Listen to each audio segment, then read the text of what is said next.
Nestled high in southeastern Brazil, Poço de Caldas is a landscape shaped by fire and time. What seems like tranquil rolling hills and lush forests conceals a powerful force, natural radiation, born millions of years ago.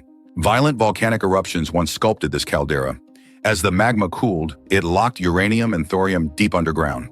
Over countless centuries, these elements decayed, their invisible energy gradually surfacing, saturating rocks, soil, and even the water.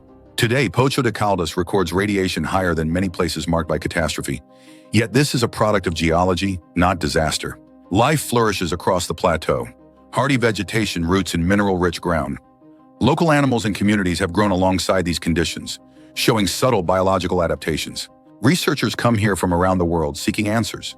How do native species repair DNA and thrive amidst chronic radiation? These studies inform cancer therapies and may one day help astronauts survive deep space. Poço de Caldas, shaped by ancient volcanoes, stands as a testament to resilience, a place where geology, life, and science converge to unlock the mysteries of survival and evolution. Tiny Fact Studiox, cinematic white text.